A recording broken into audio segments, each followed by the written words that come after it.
दोस्तों, आज हम उस किताब की गहराई में उतरेंगे जिसे डॉक्टर बाबा साहब अम्बेडकर ने अपने खून और पसीने से सींचा था। ये उनकी आखिरी वसीयत है, द बुद्धा एंड हिज धम्मा। बाबा साहब ने इस किताब को लिखते वक्त कहा था कि उनका मकसद सिर्फ एक इतिहास बताना नहीं, बल्कि एक भटके हुए समाज को सही रास्ता दिखाना है। आज के पहले एपिसोड में बात करेंगे उस सच की जिसे सदियों से छिपाया गया। सिद्धार्थ गौतम ने घर क्यों छोड़ा? क्या वो वाकई सिर्फ एक बीमार, एक बूढ़े और एक मुर्दे को देखकर डर गए थे, या उसके पीछे कोई बड़ा राजनीतिक और सामाजिक कारण था?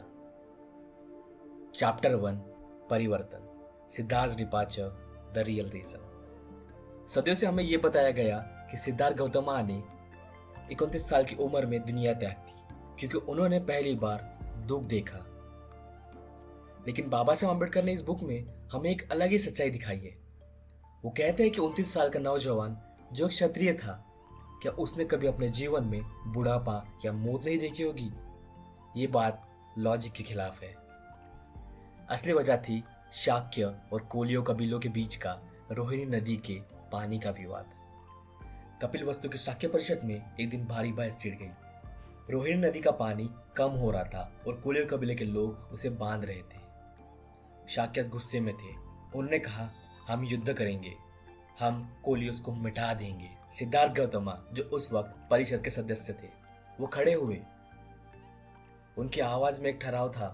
उन्होंने कहा, युद्ध किसी भी समस्या का हल नहीं, युद्ध से सिर्फ नफरत बढ़ती है, हमें बैठकर बात करनी चाहिए। लेकिन परिषद का सेनापति गुस्से में था। उसने कहा, सिद्धार्थ, तुम डरपोक हो, क्या तुम कबीले की शान के लिए नहीं लड़ोगे?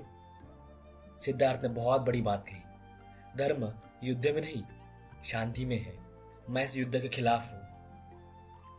परिषद ने सिद्धार्थ की बात नहीं मानी और युद्ध का ऐलान कर दिया। शाक्य कानून के हिसाब से जो सदस्य युद्ध का विरोध करता था, उसे या तो मौत की सजा मिलती थी, या उसे देश से निकाला जाता था, या उसके परिवार पर जुर्माना लगाया जाता था।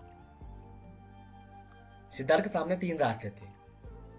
वो नहीं चाहते थे कि उनके परिवार को कोई दुख हो या उनके पिता शुद्धोधन की शान कम हो। उन्होंने एक महान फैसला लिया। उन्होंने कहा, मैं संन्यास ले लूंगा, मैं इस कबीले को छोड़कर चला जाऊंगा ताकि युद्ध के लिए मेरी वजह से कबीले में फूट ना पड़े और मेरे परिवार को सजा ना मिले। इमेजिन कीजिए, उस रात को सिद्धार्थ अपनी पत्नी यशोधरा और अपने नन्हे बेटे राहुल को सोते हुए देख रहे थे। उनके दिल में दर्द है, लेकिन उनका संकल्प उससे भी बड़ा है। उन्होंने उन्हें जगाया नहीं, क्योंकि वो जानते थे कि अगर वो जागे तो वो उन्हें रोक लेंगे। वो चुपचाप महल से निकल गए।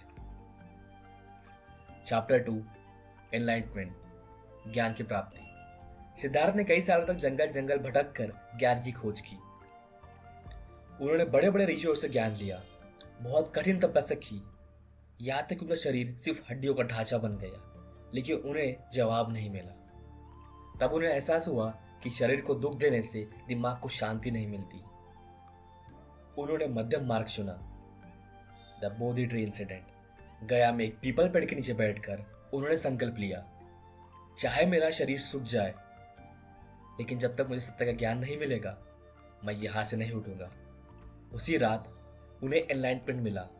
लेकिन बाबा साहब अम्बेडकर ने इस एनलाइटमेंट का मतलब क्या बताया है? वो कहते हैं कि बुद्ध को कोई जादू नहीं दिखा, उन्हें यह समझ आया कि दुनिया में दुख का कारण इग्नोरेंस है। द न्यू डिस्कवरी, बुद्ध ने पाया कि दुनिया में दुख है, दुख का कारण नफरत और लालच है। दुख को दूर किया जा सकता है, उसका रास्ता अष्टांगिक मार्ग है। बाबा साहब लिखते हैं कि बुद्ध ने कोई ईश्वर नहीं ढूंढा, उन्होंने धम्मा ढूंढा। धम्मा यानी वो नेचुरल कानून जो इंसान को इंसान से जोड़ता है।